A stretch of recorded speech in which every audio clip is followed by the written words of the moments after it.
তাহাজ্জুদের অনেক ফজিলত, অনেক ফজিলত। আল্লাহর নবী সাল্লাল্লাহু আলাইহি ওয়াসাল্লাম বলেছেন, আশরাফু উম্মতি হামালাতুল কোরআন ওয়া আসহাবুল লাইল। আমার উম্মতের সর্বশ্রেষ্ঠ সম্মানী মানুষ তারা যারা হামালাতুল কোরআন, যারা কোরআন হৃদয়ের মধ্যে ধারণ করে এবং যারা রাত্রি জেগে নামাজ পড়ে। নবীজি বলছেন, আলাইকুম বিকিয়ামিল লাইল, তোমরা তাহাজ্জুদ নামাজ পড়ো। কি হবে তাতে? চারটা লাভ হবে। নবীজি বলছে, ফাইন্নাহু দাবুস সালিহিনা ক্বাবলাকুম, তোমাদের পূর্বে যত নেক আল্লাহর বান্দা ছিল তাদের চিরাচরিত অভ্যাস তাহাজ্জুদ, তুমিও সেই আউলিয়াদের কাতারে শামিল হবে। 2, আহুয়া কুরবাতুন লাকুম ইলা রাব্বিকুম, তাহাজ্জুদ তোমাকে আল্লাহ তাআলার একদম ঘনিষ্ঠ বানায় দিবে। 3 নাম্বার, ওয়া মুকাফফারাতুন লিসসাইয়্যাত, তোমার গুনাহগুলো মিটাইয়া দিবে। 4 নাম্বার, ওয়া মানহাতুন আনিল ইসমে, তোমাকে গুনাহ এবং নাফরমানি থেকে বিরত রাখবে। আচ্ছা, আর কি লাগে? আর কি লাগে? তাইলে এই জন্য তাহাজ্জুদের আমল যারা আলহামদুলিল্লাহ এখানে বসছেন নামাজি, বাবা জরুরি বিষয় হলো 5 ওয়াক্ত নামাজের পরে তাহাজ্জুদ। চাইয়েন আবার কিন্তু ক্ষুদা ওভার টাইম করেন না, অফিস টাইমও করেন, বোঝেন না কথা না? 4টার পরে ওভার টাইম করে সে, আগে 8টা থেকে 4টা অফিস টাইম করে নাকি? শবে বরাতের নামাজের মতো এটা বানাই না। আমার দেশে তো 3-4 দিন আগের থেকে কয়, হুজুর নামাজটা কোন দিন? ঢাকাইতে কয় নামাজ কোন দিন বলে। তুই বেটা ঢাকাইতে না বেটা, তুই বেটা কি নামাজ কোন দিন বেটা? শবে বরাতের নামাজ কোন দিন? এতে কইতাম শবে বরাতের নামাজ কোন দিন? নামাজ কোন দিন তাই নিয়ে নামাজ পড়বো আর আমরা সিরিয়াস সবাই। এটা নতুন নামাজই আইছে আবার। আরে বাপরে, আমরা নামাজ পড়বো, সুবহানাল্লাহ, খামখেয়ালি কথা। আমরা নামাজ শবে বরাতের নামাজ পড়বো, এক রাইতে খোদারে নামাইলে। এটা তো নফল আমল, তো নফল তো সে করে, ওভার টাইম অতিরিক্ত তো সে করে, ফরজ জিম্মাদারি যে কি করে। এই জন্য 5 ওয়াক্ত নামাজ পড়া, সাথে তাহাজ্জুদ নামাজ অভ্যস্ত হওয়া ইনশাআল্লাহ। হিম্মত করলে বাপ, আমি আবারও অনুরোধ করছি, বলছি শুরুতে, এই জন্য চেহারার দিকে তাকাইয়া শুনেন, দিলের মধ্যে নিয়ত করেন, আরে কয় কিরে হুজুর সবাই পারলে আমি পারতাম না কেন? পারবো না কেন? আমি ভালো হব না কেন? আমি জীবনটা নষ্ট করব কেন?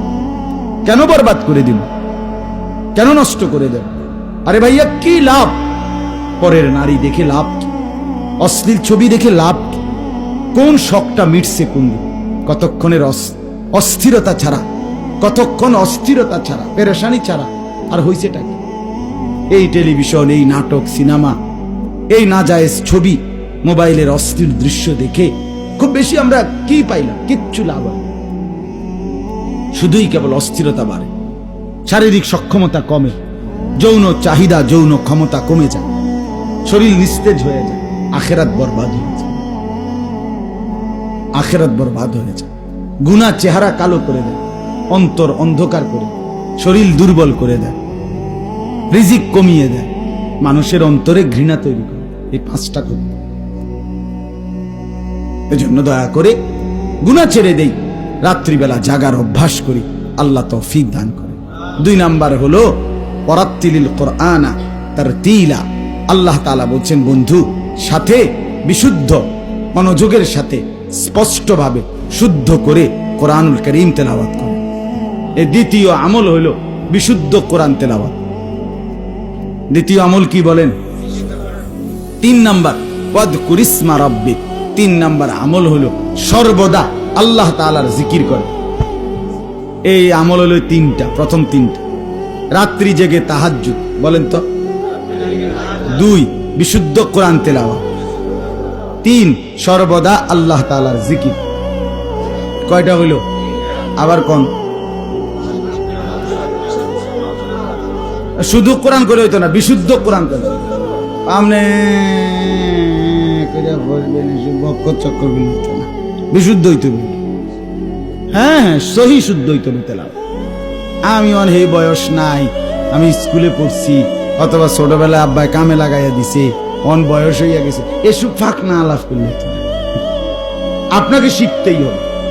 চেষ্টা করতেই হবে।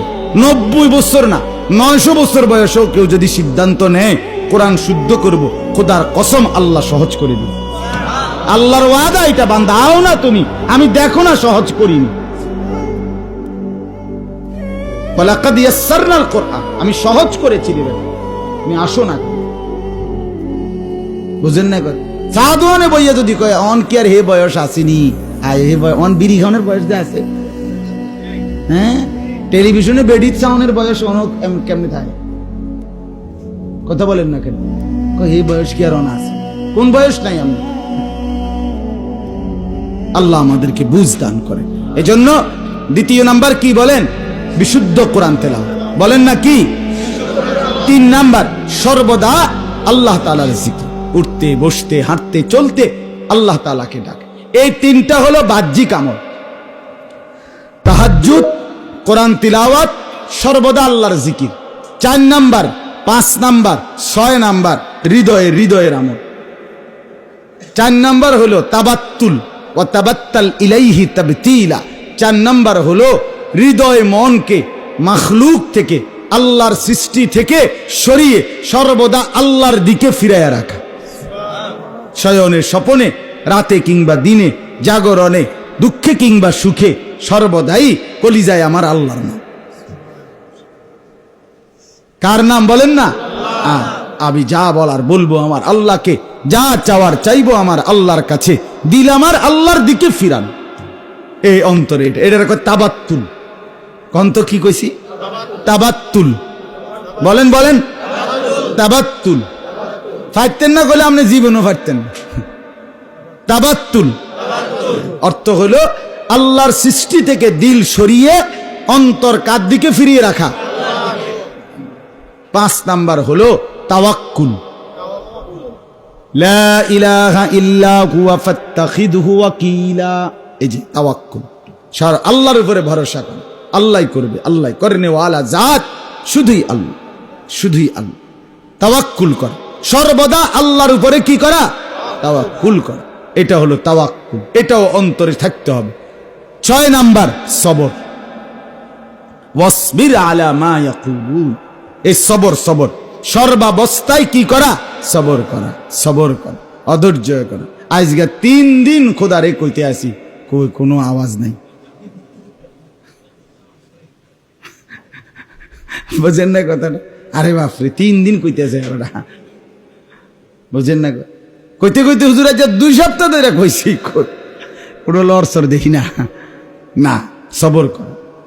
কারণ আমি যদি 30 বছরও কিছু না পাই, তবুও আমি যাকে ডাকতে হবে সে তো আমার আল্লাহ। রাগ করে আর কে আছে? মনে করেন আমার 4 ছেলে দুনিয়া থেকে বিদায় নিছে, আমারে আল্লাহ 30 বছর সন্তান দিল না, তো এরপরে রাগ করে ডাকার জন্য আর কে আছে?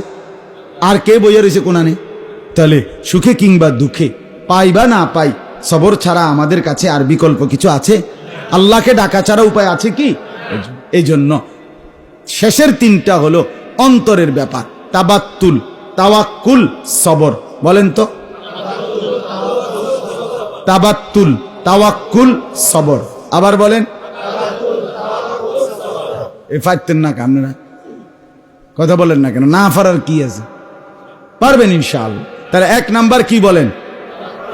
না, তাহাজ্জুদ। 2 নাম্বার কি? 3 নাম্বার কি? সর্বদা আল্লাহর। 4 নাম্বার কি? তাবাত্তুল কইলে আপনি মনে আইব তো কথাটা কিতা, মানে আল্লাহর সাথে কি রাখা সম্পর্ক। 5 নাম্বার কি? তাওয়াক্কুল। 6 নাম্বার কি? খিচুড়ি আছে নি নাকি? না, আপনার খিচুড়ি খাওয়ার মতো উপযুক্ত, কারণ আপনি কইতে পারছেন। আপনারা খাইতেন নাকি মানসিনি খাইব?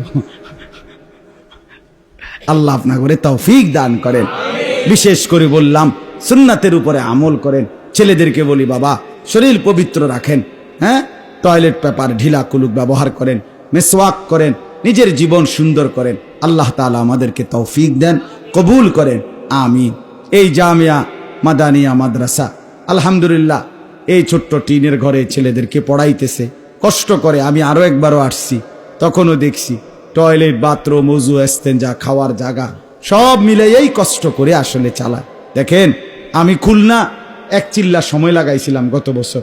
তো খুলনা ইউনিভার্সিটিতে, খুলনা প্রকৌশল ইউনিভার্সিটিতে, খুলনা মেডিকেল কলেজে, 3 জায়গাতেই আমরা জামাত ছিলাম, ঠিক গেছি। তো 3টা ইউনিভার্সিটিতে প্রত্যেকটার মধ্যে জায়গার পরিমাণ হলো 117 একর করে। 117 একর খুলনা ইউনিভার্সিটির জায়গা ওনারা বললেন। 117 একর, 1 একর হলো 100 শতক। আর এখানে কত, 400 শতক নাকি? শুধু 400, সেটাই বলছি। মাওলানা বললেন মাত্র 4 শতক। তাহলে এইরকম কওমি মাদ্রাসাগুলো জায়গায় জায়গায় অল্প কদ্দুর জায়গা নিয়ে কষ্ট করে আপনাদের মুসলমানদের আখেরাতের পুঁজি সংগ্রহের জন্য ঈমান আমলের খেদমত করতেছে। বাস্তবতা এটা। আমরা যদি এমন একটা বড় সড়ো সারা বাংলাদেশের সবগুলো কওমি মাদ্রাসার জায়গা একত্র করিলেও এরকম 1-2টা ইউনিভার্সিটির জায়গার কাছাকাছি হবে না। কথার কথা ধরে নিলাম আর কি। আর সারা বাংলাদেশে ইউনিভার্সিটি তো খুলনায় 3টে, কেন আর বাংলাদেশে আর তো নাই। তাইলে বলে, তাইলে কত বড় বড় জায়গা। তাইলে বুঝাইলাম এই ছোট্ট জায়গার মধ্যে কষ্ট করে দিন শিখাইতেছে। আমাদের উচিত আমরা আমাদের সর্বোচ্চ ভালোবাসা দিয়ে এই অল্প কদ্দুর সহযোগিতা করলে আপনার 500 টাকা, আপনার 1000 টাকা, আপনার 1 বছরের কোনো ব্যয় না। আপনার 6 মাসের ব্যয় খরচ 500 টাকা না। এটা খুব কঠিন কিছু না। নিজের প্রয়োজন থেকে কষ্ট করে 1000 টাকা আলাদা করে দিলে, 500টা টাকা আলাদা করে দিলে খুব বেশি গায়ে বাজবে না, কিন্তু আখেরাত নতুন করে সুন্দরভাবে সাইজা যাবে, আখেরাতে লাভবান হবে।